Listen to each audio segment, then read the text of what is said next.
Usa ka pagtuo, usa ka tingog, usa ka katawhan.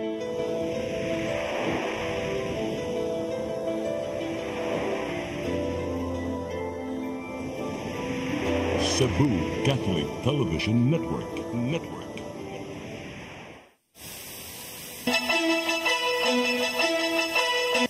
Uluhan sa mga balita sa Sayri 47. Show cause order sa COMELEC sa mga nagbinastos ng mga kandidato wa hiuyuni sa Malacañang. Pagpatukar sa mga campaign jingles panahon sa Tinpahuay, gidid-an sa COMELEC. 5 ka mga bus operator sa Sugbo gi-isyuhan og show cause order sa LTFRB 7. Budiga sa furniture na sunog, kapin 19 milyones ka pesos gibiling danyos. Tugbo, Kabisayan ug Mindanao, Pilipinas ug katawhan kutos maabot atong Sibya sa tibuok kalibutan mayong hapon. Live kita karon sa CCTN Channel 47 ug kini ang tulumanon sa nagunang kasayuran nga angay natong masayran. Sa nga ni Attorney Danica Caballes, ako si Dennis Tabar ug kini ang Sayri 47.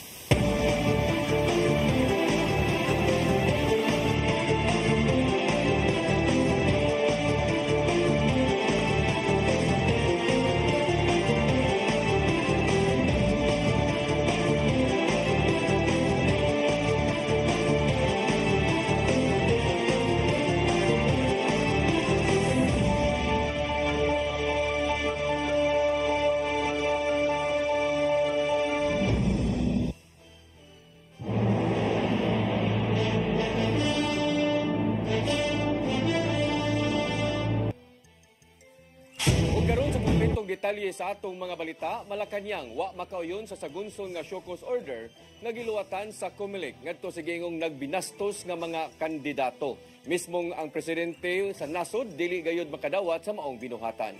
Ang kasayuran ihatod ni Mary Rose Sagarino. Wala gyud gikalipay og dili makadawat si Presidente Ferdinand Bongbong Marcos Jr. sa giingong pagbinastos sa mga kandidato karong umaabot nga eleksyon tuig 2025.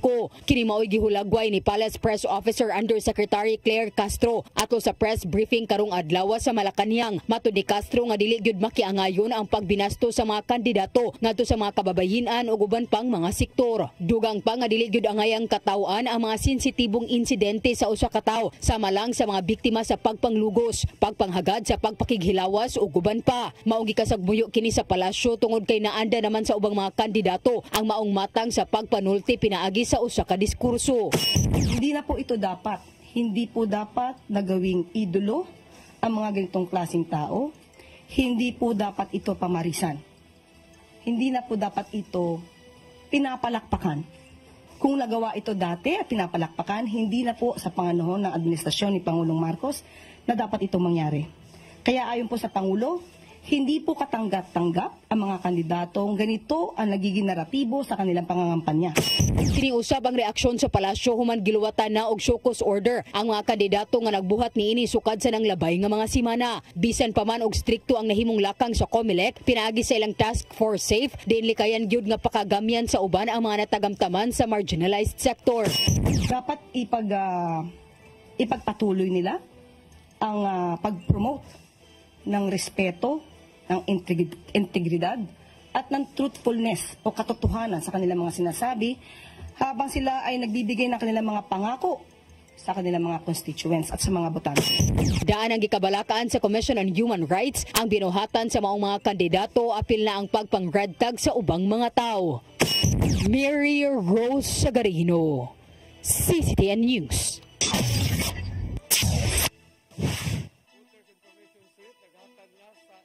Na sa COMELEC Lapu-Lapu ngadto sa 13 ka mga barangay sa syudad.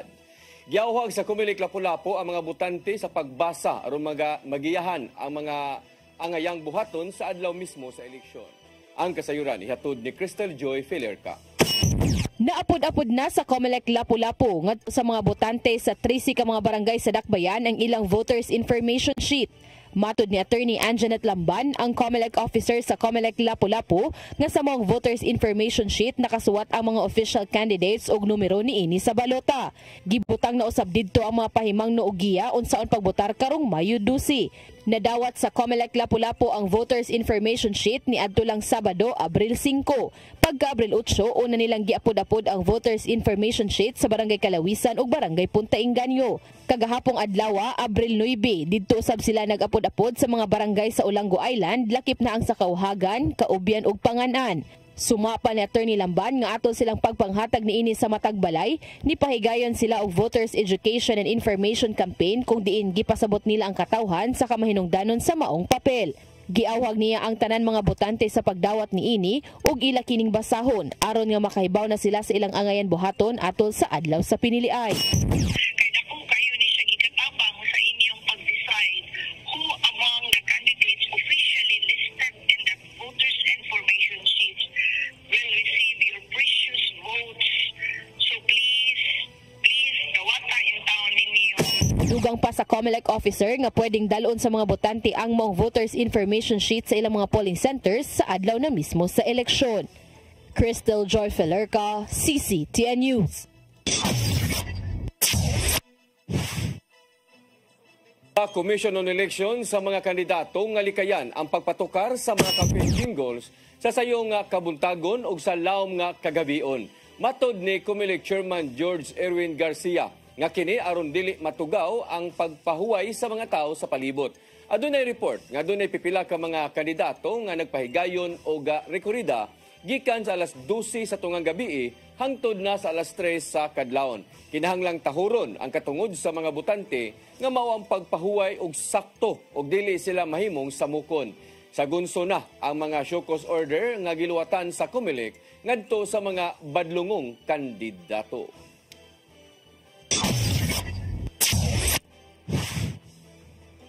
Libreng pamahaw alang sa mga estudyante lukop nasod buot iduso ni senatorial candidate Kiko Pangilinan.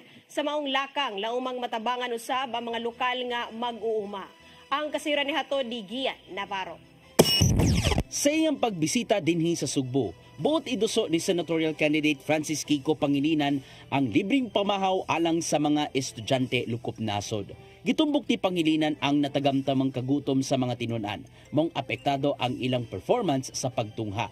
Sa datos gikan sa Philippine Statistics Authority, netong 2024, niabot na sa 22.9% sa mga pamilyang Pilipino ang nakatagamtam og kagutom. Samtang gitumbok sa report gikan sa statista nga nasinati ang food insecurity tungod sa kakuwang sa agriculture investment o climate change. Pinagi sa pagpakaon sa mga estudyante, mas maminusan pa ang gidaghanon sa mga nangundang sa pag-eskwela. Iba, pagdating doon sa eskwelahan, yung iba may amag na, o panis na, o nabubulok na. So it has to be decentralized.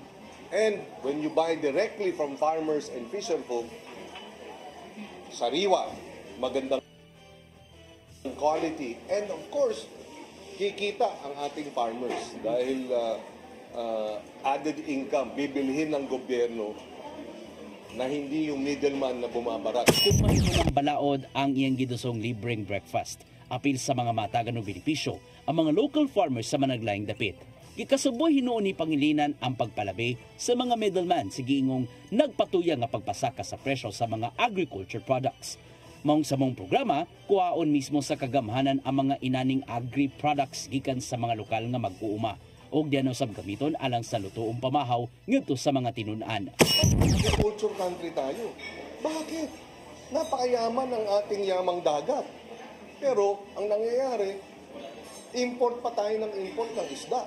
Na sa totoo lang, mga balikbayan ang tawag doon. Kasi galing dito yun, kinuha nung China, tapos binalik sa atin. Inimport natin sa kanila. Diba? Tawag doon, balikbayan. Nasagdalino ni Pangilinan ang pagkwestiyon sa ubang mga tao bahin sa iduso niya nga programa kung ugaling makalampos siya karong eleksyon. Gikuyugan si Pangilinan sa pipila ka mga local officials dinhi sa Sugbo at tuloy siyang pagpangampanya dinhi sa Sugbo karong adlaw. Gian Navarro, CCTN News. Pagpanghatag sa assistance to individuals in crisis situation kon AIC sa Barangay Banilad, Syudad sa Mandawi, nalangan tungod sa kakulian. Giingong gibabagan sa barangay ang sakop sa taga City Hall pagsulod sa gym. Ang kasiran hatod ni Mary Rose Sagarino. Pila ka oras nga wala gilayon masugdan ang pag-apod-apod sa Assistance to Individuals in Crisis Situation kon AX alang sa mga senior citizens sa Barangay Banilad, Mandawi. Wala masugdan ang distribution sa Department of Social Welfare and Development kaganinang buntag human wala makasud ang sakop sa taga City Hall sa gym. Si Dina Hamero, Officer 1 sa City Social Welfare and Services ni angkon nga ang ilang team uban sa mga medical staff sa City Health Office nga gidid-an sa pagsud sa gym tungod kay wala na pahibaw ang barangay sa ilang pagbisita. Ayan, ni atang pagsulod. Actually, duha ka motor sa ako mga staff na nasa sulod. Gipagawas ta. So di pwede. Ang atong taga City Health maupod. Dito na sila sa sulod, gi-pull out gid sila. Lakip nga wala na pasod ang mga tambal nga alang sa mga senior citizen. Gipasabot ni Hamero nga igo lang silang nituman sa hangyo sa DSWD. Pinaagi sa suwat nga gipasa ngadto sa City Mayor's Office. Sa letter, mihangyo ang DSWD og suporta sa Rural Health Unit, mga personnel og doktor tungod mo pahigayon usab ang PhilHealth sa ilang konsulta program. Moabot sa 457 ka mga senior citizen ang benepisaryo sa AX sa barangay nga nakadawat og tag 2,000 pesos. Apan giklaro ni Konsehal Joel Sabiron nga wala nila gibabagan ang sakop sa City Hall. Matud ni Sabiron nga nakalitan sila tungod wala masayod nga mobisita ang sakop sa CSWS o City Health Office tungod wala man sila nadawat nga suwat kabahin niini. Kung kibaw aning ilang activity dito karon sa barangay, ang nibao na to payout sa senior. Pero ang society nila may kibaw, although na liter, ang barangay, why liter, why information? O mari ba sila dili? Kita mo accommodate man ta anytime sa kunsa. Niyayang lang ko sa taga DS o sa taga CS nga karon panahon na ba?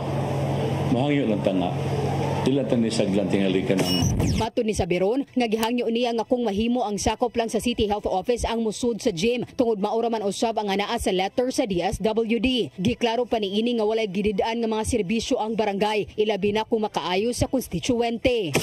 Kami wag ibig bisat kinsa musud sa government agency mga tagbayod at tabang sa asa wa gini problema. Bisat kinsa basta kay baas kay bawo may ay time.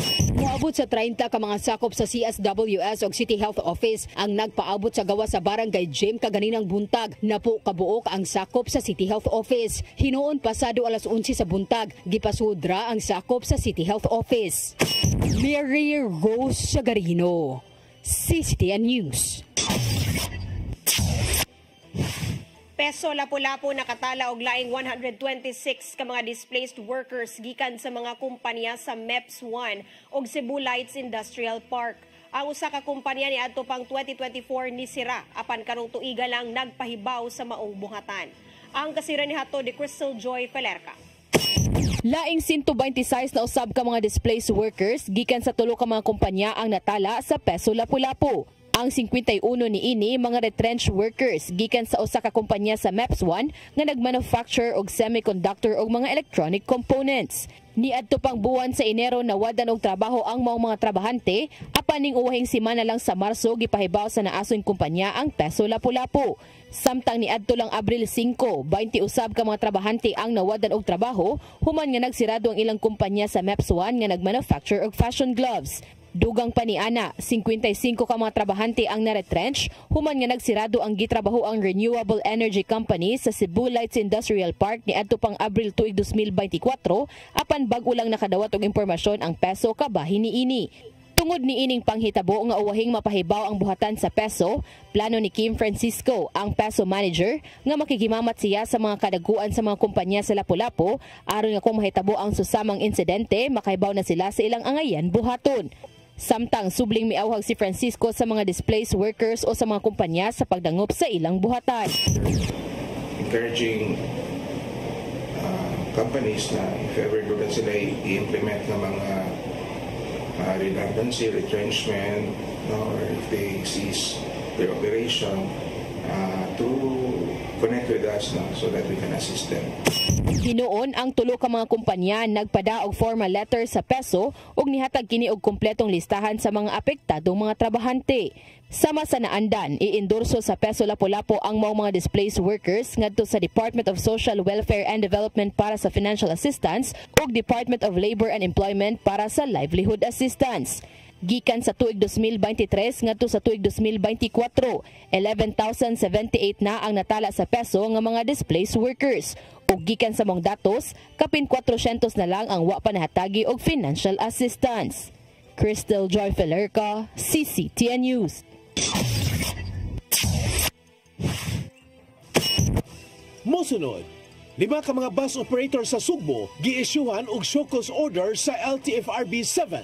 Kana og daghan pa mga balita sa pagbalik sa Sayri 47.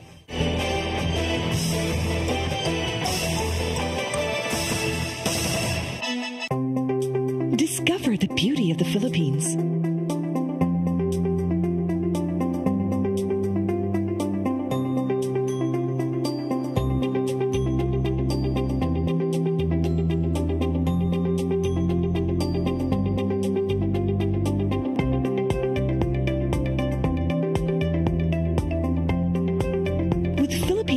The country's flag carrier.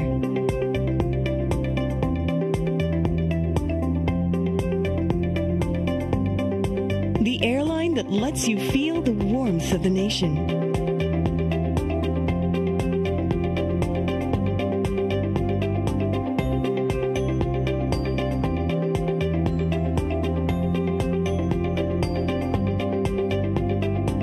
Mabuhay.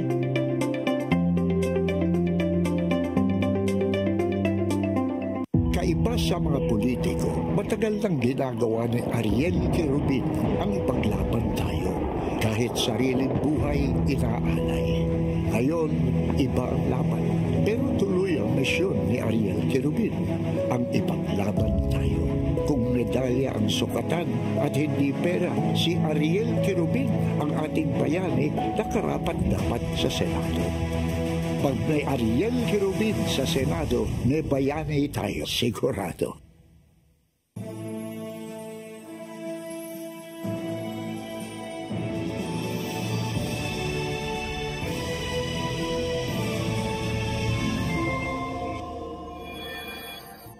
Sige, sa ito pa, nagmahay ka nga, nagbingyo ka. Wala ko nagmahay. You want to eat now, madam? Where did you get this? Where? Madam! Sir, give me this one, madam. Let go, Tawa. No, madam, please. Please, I'm lazy, madam.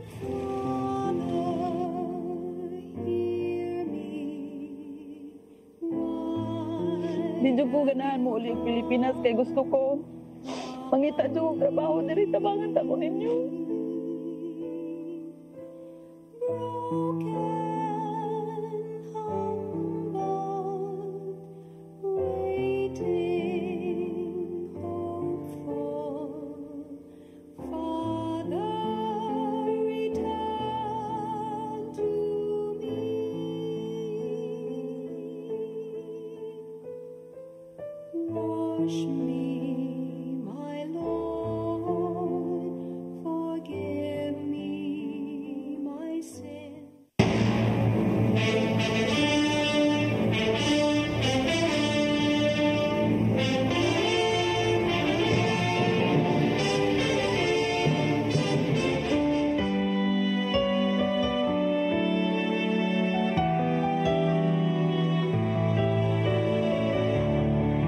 Pagkadaghang klase sa tao ning kalibutan.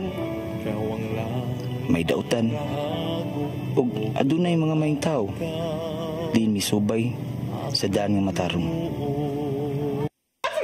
Sige pa! Sige pa! Tagbawang imong kagalingo sa pagtapalos na ko! Sa paa ko! Bastos yung kamanulti, ha? Ikaw nga nagtulis na ako. Ikaw pag yun ang nagtungkap sa akong anak. Kinsa ganito nga niya, padre? Pasiguro ko nimo. Nakatong imong amigo nga si Rodel. Madugta gito sa prisuhan. Kevin!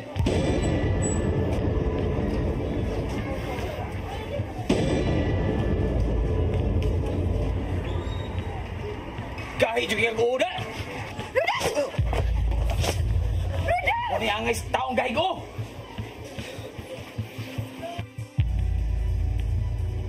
Ginoo, sa imong mga kamot, itugyan ko kanimo ang akong kinabuhi. Ikaw ang punuan, ug ang sanga,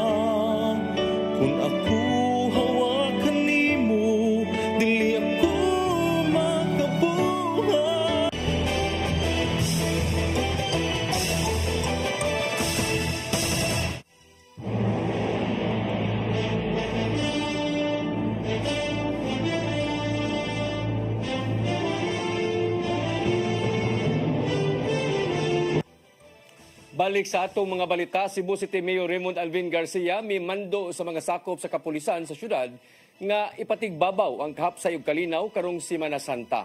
I-deploy usab ang kapulisan sa mga simbahan ug mga suryanan ug bisan asang mga dapit nga makakuha og atensyon sa mga badlungon ug mopahimos sa balaang adlaw. Ang kasayuran ihatod ni Gian Navarro. Nakikita si Mayor Raymond Alvin Garcia sa mga sakop sa Cebu City Police Office aron pangandaman ang mga lakang karong umaabot nga Semana Santa.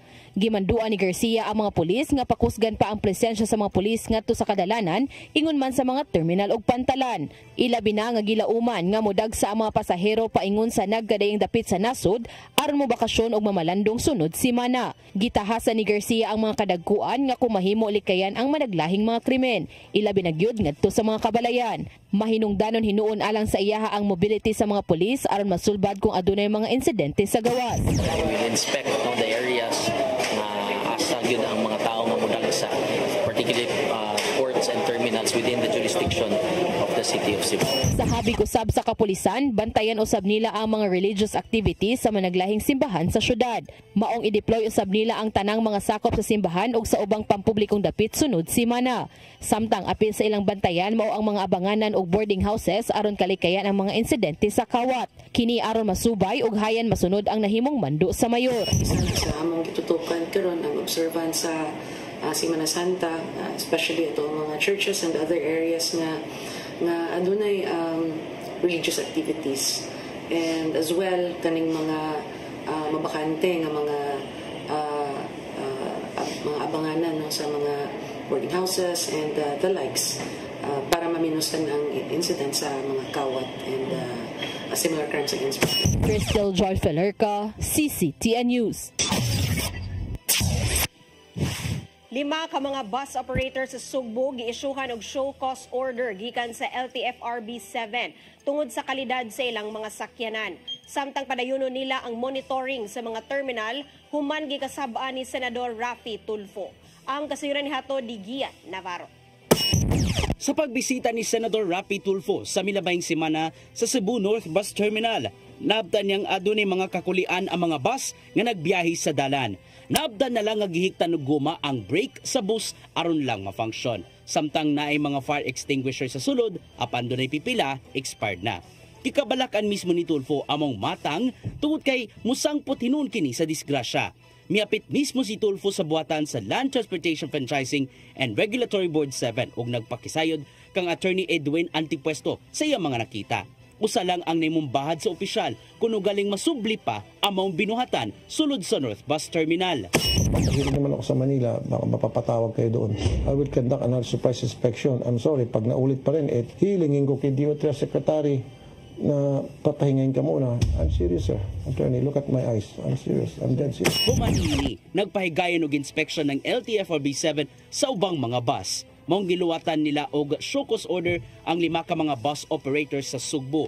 Matod ni Eugenio Ibu Jr. sa LTFRB 7 nga nakalapas ang mao mga operators sa mga safety measures sa sulod. Basically, walang valid na CPC dan doon sa terminal, walang required safety measures like the CCTV, the camera, the GPS, the fire extinguishers. Yun ang nilang usa ka eye-opener ang namong surprise inspection ni Tulfo. Kini aron dili na masubli pa among mga kalapasan ug masiguro ang kaluwasan sa tanang mga pasahero. As of now, we are closely coordinating with the terminals, operation of terminals. In fact, this coming Semana Santa, we insist that there must be help desk to assist our passengers na pupunta doon sa kanilang mga terminals. Causes the needs of the commuters. Samtang nabantayan ni Tulfo nga gubaon ang pushcarts ug wala ni andar ang mga electric fan sa gawas.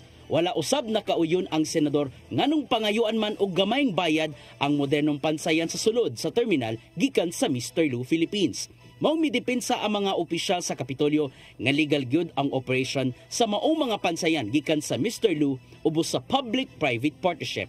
Gitato usab ni Gobernador Gwendolyn Garcia nga lehitimo ang kasamtangang operasyon sa North Bus Terminal duol sa SM City Cebu pinaagi sa usufruct agreement samtang giandam pa ang plano nila nga himuong integrated bus terminal.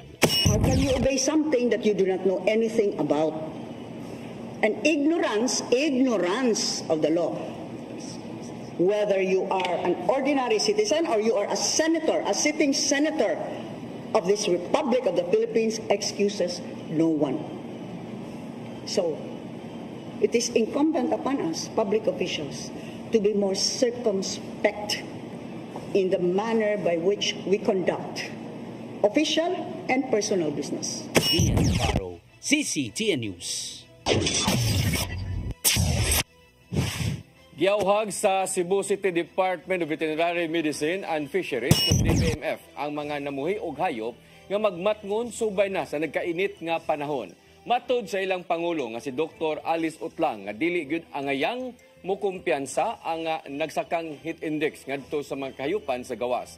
Pasilungan gyud sa mas lagdong nga lugar ang ilang mga yatiman nga mga hayop nga dunay mas daling akses sa tubig. Hatagan usab og bitamina ingon man deworming ang mga hayop aron mas mulig-on pa ang resistensya sa iyang lawas. Hinuon way bisan usa nga hayop ang apektado tungod sa heat index human gisubay sa mga sakop sa DBMF.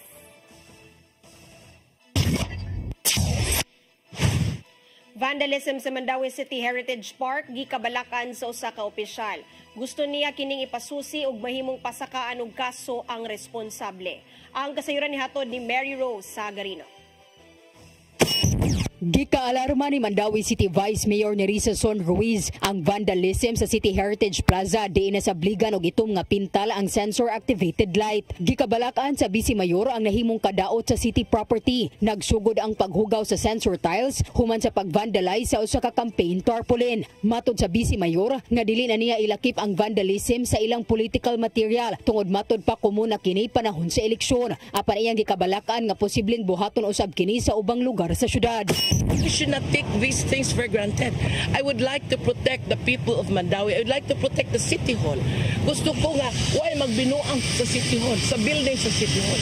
Kung ato ning itolerate, ingon lang ani, what if sunod buntag, hugaw na kayo, puno og bandal ang atong City Hall, di ba? Ang sensor-activated light lakip sa minilyon nga beautification sa Heritage Park isip pagpangandam sa umaabot nga pista sa syudad sa Mayo 8. Ang sensor light musiga kung tumban o adunay managlahi nga kolor. Sa iyang bahin, si Engineer Marivec Cabegas, ang pangu sa City Engineering Office nga nagduma sa proyekto miingon nga nangita sila og paagi aron malimpyuhan og mabalik sa naandan ang apektadong bahin sa plaza.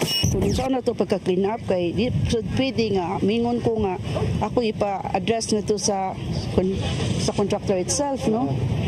So we have to clean it up, kulay check saon. Kay wala jud tay kasulti nga ini other ha na nakalitan na sa kuan ni. Matod sa Vice Mayor nga sa higayon nga mailhan ang responsable sa paglabay sa pintura, nagplano siya nga mopasaka og kaso sa National Bureau of Investigation kun NBI. Sa usa ka CCTV footage, makita ang usa ka individual nga nagmotor nga nikalit lang og naog sa iyang sakyanan og nilabay sa pintura. Mary Rose Sagarino, CCTN News.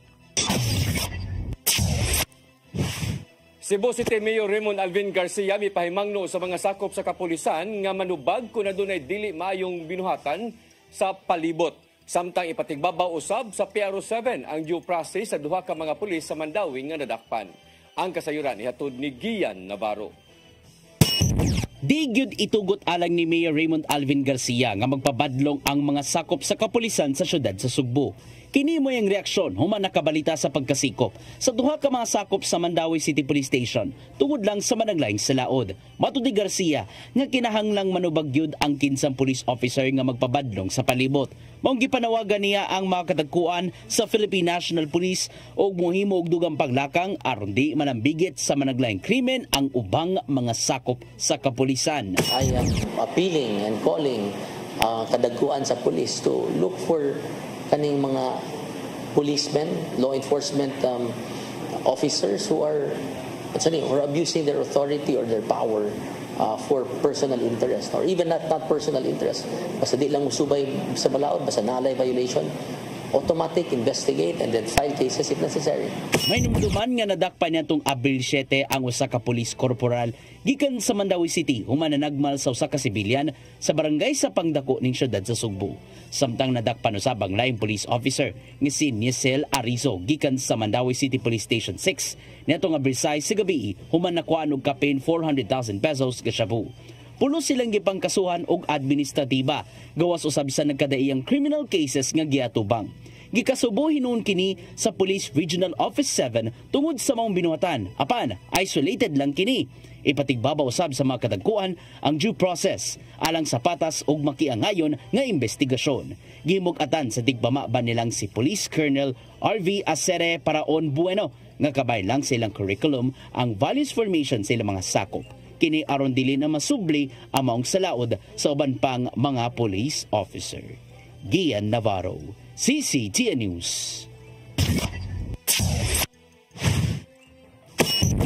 Mosunod, bodega sa furniture na sunog kapin 19 milyones pesos gibiling danyos. Kada og daghan pa mga balita sa pagbalik sa Sayri 47.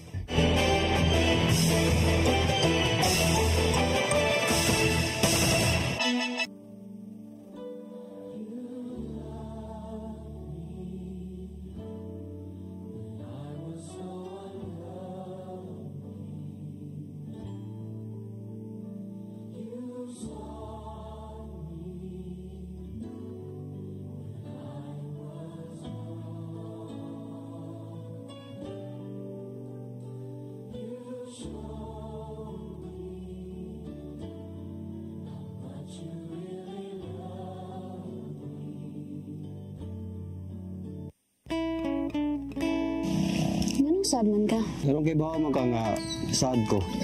Wala lang. Makita lang ako si Mamaw. Manalagaan ba ako?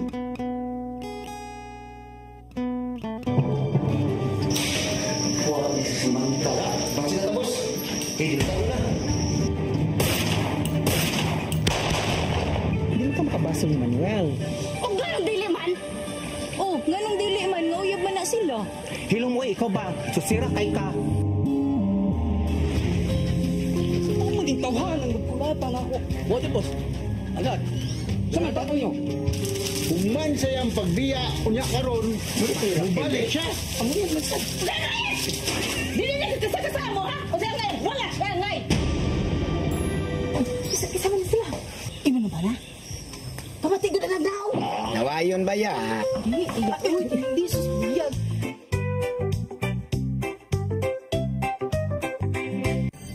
Ito ang programa kung saan magko-collaborate ang ating mga ozone na doctors para ibahagi ang kanilang kaalamang medikal. I believe with all my heart that the Lord is allowing us to understand that He's the one who are extending this life and we have to take care of our body. Yes.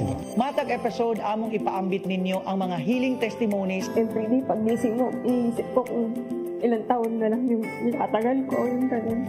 This is your path to a new start. OzoneMed Wellness Clinic New Start. Napapanood every Saturday, 8 to 9 a.m. Og ang replay airing matag Miyerkules, 1:00 hangtod 2:00 sa hapon. Dinhilang sa CCTN Channel 47. Good evening, ladies and gentlemen.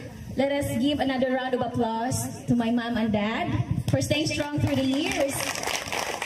If you love me like you tell me, please be careful with my heart. You can take it. Ala, nininood sa man ang imong corona. Na-broken man eh. Makantos ka mo kumuha ko. Ako kaya unan. Kasi magpapilit din eh. Ang basura yung nananong mo. O sige, panglayan mo! Pero di money, once you leave this house, you can never come back! What's wrong? Why did you stop? Ako na ni.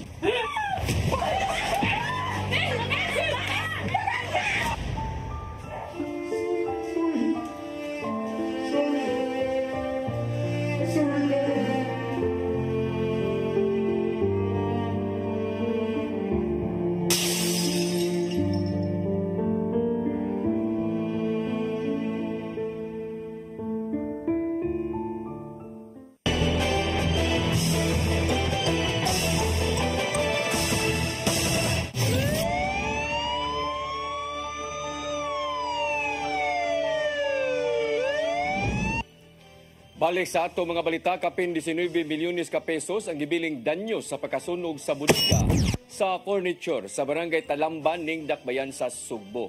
Nitumaw ang sunog pasado alas 3 sa kadlawon hangtod ginisaka kini ngadto sa third alarm. Nilanat ngadto sa pipila ka oras ang pagkumbati sa kabubiruhan ug napaong kini pasado na alas 10 sa buntag. Gipanag-iya sa Mehitabil Incorporated ang bodega sa mga furniture. Gisusi pa usab sa mga bombero kung unsa ang hinungdan sa maungas sunog.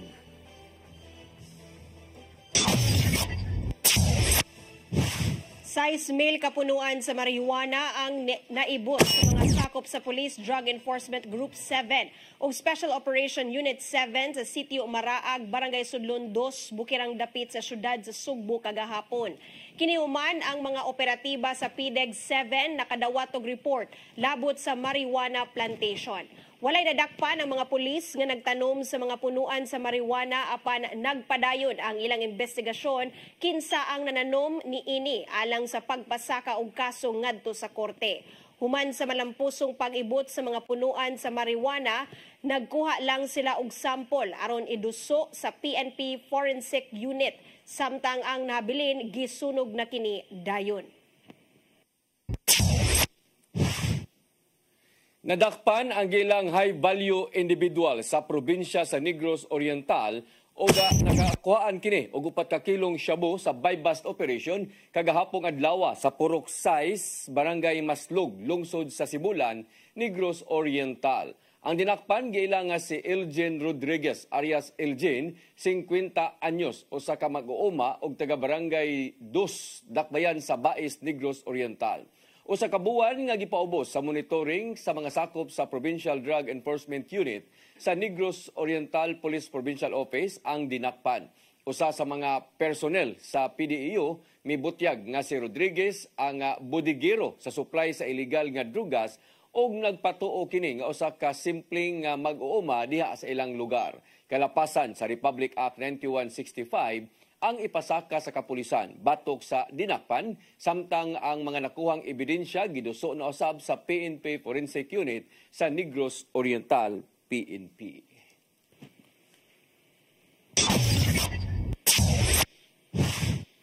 Mao kadtong naglangkob sa atong mga balita sa Sayre 47, ako si Dennis Tabar. Ako si Danica Caballes, sangtod ugma sa inyong paboritong tulumanon. Sayre 47.